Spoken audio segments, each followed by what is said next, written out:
Cześć, z tej strony Ucek, witajcie na moim kanale. Huawei P60 Pro w końcu na moim biurku. Co potrafi, jak wygląda, pierwsze wrażenia topowego smartfonu Huawei'a na ten rok. Pierwsze co, chyba wygląd tyłu. Do mnie przyszła ta wersja, nie wiem jak ją nazwać, marmurowo, jasną, ciekawą. No, czegoś takiego jeszcze nie widzieliśmy. No i wygląda to, przyznam, że ładnie, ciekawie. Coś nowego, nie czerń, nie biel, tylko coś, co udaje ni to marmur, ni to jakaś muszla. No ciekawe. No dobra, do samego wyglądu. Przejdźmy do szczegółów. Aparaty, no nie da się ukryć, że nam trochę wystają specyficznie, a aparaty dodatkowo też ciekawe, o nich później i za chwilę. Sygnowane X-Image, więc no dowiecie się niedługo w filmie, co one potrafią. Telefon zakrzywiony z jednej i z drugiej strony, co widzimy, lewa strona, przycisk power ładnie zaznaczony na czerwono razem z przyciskami głośności, z lewej strony nic, od dołu głośnik USB typ C, mikrofon i oczywiście tacka tylko na karty SIM, nic tu więcej nie włożycie, więc nie rozszerzycie pamięci. Od góry głośniki, jest IRDA, więc całkiem fajne rozwiązanko. I to, co dostajemy na froncie. Na froncie mianowicie wyświetlacz. Nie da się ukryć, że też zakrzywiony z obu dwóch stron, to już sobie możecie tutaj zobaczyć. 6,67 cala LTPO OLED, adaptacyjne odświeżanie od 1 do 120 Hz. Fajnie, to mi się podoba. Szybkie przyciemnianie, jeżeli chodzi o zmianę jasności na poziomie 1440 Hz i próbkowanie dotyku mamy 300 Hz. Co ten ekran nam potrafi? Wejdźmy sobie, zobaczmy. Oczywiście to są związane tematy z tapetą, ale wyświetlacz jasność. No i oczywiście tutaj włączmy sobie od razu tryb ciemny, no bo to OLED AMOLED, więc to jak najbardziej się nam przyda. Uśpi, kolorki. O, możemy sobie temperaturą barwową podziałać. Możemy mieć normalną, wyrazistą, ładniejsza dla oka, też barwę nie tutaj, nie tędy droga. Jeżeli chodzi o barwę, mamy ciepłą, chłodną, domyślną. Tu sobie zostawimy domyślność. Rozdzielczość też inteligentna, bo telefon dostosowuje ją na potrzeby, gdyż mamy tutaj maksymalnie 2700 na 1220. Możemy ją od ręki wymusić, ale to nam trochę na pewno da na baterii, więc może zostawmy sobie po prostu inteligentną. Niech smartfon sobie sam to po prostu nam ogarnia. Odświeżanie też możecie mieć dynamiczne, wysokie lub też standardowe. Ja zostawię jak jest domyślnie. Czyli też jak tutaj widzimy więcej ustawień, tematy związane z HDR-em, wycięciem, co w trybie pełnoekranowym wyświetlać. No chodzi o to, że aparat macie, no możecie. Pamiętacie jeszcze te stare czasy, gdy były takie rzeczy, jak tu widać na zdjęciu, ale to było dawno temu. No więc tyle odnośnie samego wyświetlacza. Mamy tutaj też na tym wyświetlaczu, jeżeli chodzi o ochronę, szkło Kunlun Glass, cokolwiek ono by miało oznaczać, coś nowego, nie Gorilla Glass, tylko pewnie jakiś chiński odpowiednik. Czysto teoretycznie ma być długo przygotowywany do tego telefon, żeby to się nie rysowało. No cóż, czas pokaże, nie ma żadnej folii na nim, więc no, myślę, że po jakimś czasie coś będę mógł tutaj stwierdzić. Jeżeli chodzi już o wyświetlacz, mamy też oczywiście rozpoznawanie twarzy, jest Always on Display, jak widzicie, jeżeli chodzi o rozblokowanie i powiem wam, że jest dosyć mocno zabezpieczone, gdyż tak łatwo muszę pomajtać telefonem, żeby mnie zza kamer złapał, a przeważnie w większości telefonów to trochę łatwiej działa, znaczy się mniej bezpiecznie, a tutaj naprawdę trzeba się pokazać. Jest czytnik linii papilarnych, standardowy, optyczny, ale naprawdę działający turbo szybko. Jestem mega pod jego wrażeniem. Rozpoznawalność praktycznie 100%, więc jak dla mnie jest w ogóle optyczny.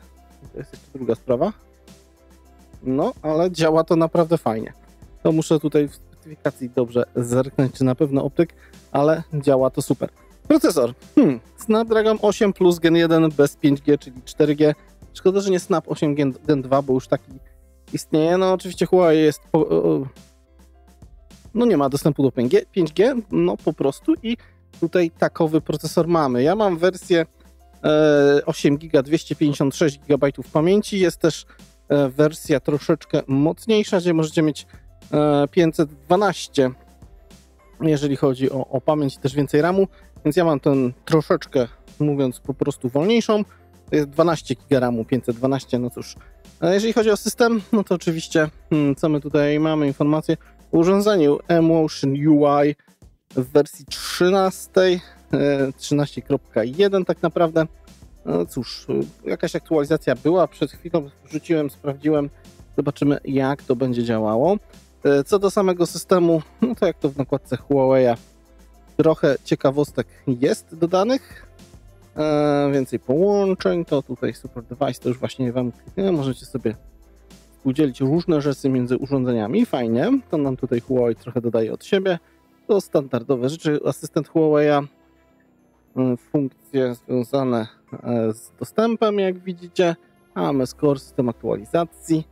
Jedna rzecz, co mnie irytuje, no to jak włączycie ten telefon, to od razu macie tonę śmieci poinstalowanych, które według mnie, no niby trzeba je sobie dociągnąć, jak sobie gdzieś tam poklikamy, jest ten aplikacje, no to wiecie, no, trzeba porządki tu porobić, bo większość z tych rzeczy to w ogóle nie jest do niczego nikomu potrzebna. Ja jeszcze tu nic nie poinstalowałem, no ale tak to sobie tutaj Huawei działa. Myślę, że najważniejsza rzecz, która wyróżnia ten smartfon, to mianowicie aparat. Mamy tutaj główny aparat 48 megapikseli ze zmienną przysłoną, czyli macie światło od 1.4 do 4.0 i z optyczną stabilizacją obrazu. Muszę pocykać trochę fotek. Jestem ciekaw, czy naprawdę będą takie, jak mi się wydaje, ale zobaczymy. Mamy też aparat ultra szerokokątny 13 megapikseli ze światłem 2.2 i teleobiektyw ze światłem 2.1 z optyczną stabilizacją obrazu. Co nam Huawei potrafi robić, jeżeli chodzi o foty? No to na pewno potrafi robić nam szeroko, standardowo 3,5, dziesiąteczkę, jeżeli chodzi o zoom. I tu już jeszcze, no do sety dojedziemy, ale to już jest cyfrowe działanko. Jeżeli chodzi o nagrywanie filmów, właśnie, jak to jest przechodzenie między innymi obiektywami. Jedziemy szerokokątnym. Przeskoczył nam na standardowy, czyli ten tutaj zmienną przysłoną. Na razie widzę, że wszystko ładnie nam się powiększa bez jakichś tam skoków. O, nawet widać ładnie. Ale przy takim powiększeniu z takiej odległości.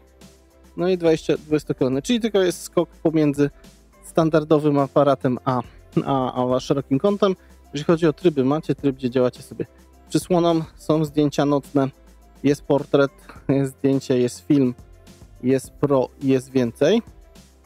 Trzymam telefon i czuję już w tym miejscu, że jak zaczynamy się bawić aparatem, zaczyna się robić ciepło, mamy lato, więc no telefon z racji snapa i potrzebnej mocy do obsługi widzę, że no będzie wesoło, zobaczymy jak bardzo, to oczywiście nagram film jak bardzo się on grzeje. Jeszcze mamy dodatkowe tryby, które sobie tutaj widzicie. Kreator historii, ciekawe, super makro. Jest się czymś bawić, no ale cóż, pocykam foty, zobaczymy jak to naprawdę nam realnie tutaj Huawei wypada. Na froncie też mamy dodatkowy aparat, który jest tutaj 13 megapikseli, światło 2.4. Co tutaj jeszcze ciekawego? No właśnie, ten zoom optyczny jest tak naprawdę aż do 3,5-krotne powiększenie jest optyczne, no więc to fajna sprawa. A, on już sobie tutaj wykrywa jakieś że makro, że jesteśmy super blisko. No fajnie, czyli macie tak naprawdę 3,5-krotne powiększenie w optyku. No to robi robotę, jeżeli chodzi o fotografię. Na pewno smartfon, myślę, że może być ciekawy, co oczywiście nie...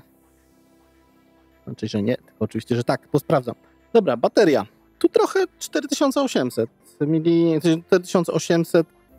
11 mAh, minimalnie 4700 z groszami. Mogło być trochę więcej, jakby była piątka, myślę, że telefon by trochę więcej nam na tej baterii wytrzymał. Mamy ładowarkę, coś fajnie zrobioną, bo macie na 2 wejścia zwykłe i już USB typ C.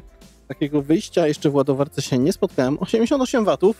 Możecie ładować wszystkie urządzenia, wiadomo nią. Jest też kabelek jest zrobiony tak, otóż to, że no właśnie 6 ampur powinien pociągnąć i macie z jednej strony standardowy USB z drugiej. To mniejszy, ale dwóch na raz nie wypniecie, więc albo jednym, albo drugim da się tutaj działać, ale spoko, że jest na pokładzie. W zestawie też mi się podoba, że jest etui dopasowane do tego. Nawet fajnie tu jest podbicie pod te kółko aparatów, bo myślałem się, że może się to rysować. Tego będę nawet pewny, że po jakimś czasie ten telefon może niezbyt dobrze tutaj wyglądać. Co jeszcze ważne, macie oczywiście ładowanie indukcyjne. Dziwnie nazywane przez wszystkich bezprzewodowe, ale tutaj max 50 W możecie ładować ten telefon. Spoko, to jak najbardziej moim zdaniem jest na plus. Jest odporność na wodę i kurz, czyli IP68, czyli tak jak to większość już naszych standardowych flagowców.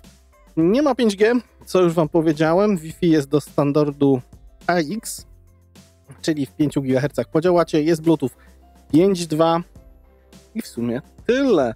No cóż, na pewno Huawei pokazuje ciekawą rzecz, a mianowicie to, co mamy, jeżeli chodzi o te aparaty. Jestem ciekawy, jak będą wychodzić zdjęcia.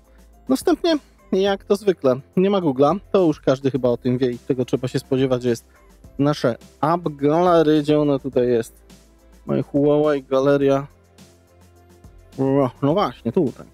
Więc wszystko, co chcecie, trzeba sobie z tego instalować albo w kombinowany sposób dogrywać usługi Google'a, co wam już pokazywałem nieraz u mnie na kanale i jak można to zrobić. Zaczynamy zobaczyć, czy w ogóle w tym roku dla coś nowszego wyszło, może zerknę, czy jakoś inaczej da się jeszcze to wszystko poogarniać. Ekran fajny, ładnie świeci. Nie jest chyba jakiś turbo jasny moim zdaniem, no ale cóż, zobaczymy. Wygląd niecodzienny, specyfikacja prawie że topowa, jakby Snap 8 Gen 2 jeszcze tutaj był. Myślę, że byłoby super. No cóż, zobaczę, sprawdzę, przetestuję. Więc niedługo więcej filmów z Huawei P60 Pro na moim kanale. Na dzisiaj tyle. Z tej strony Ucek. Trzymajcie się ciepło. Hej!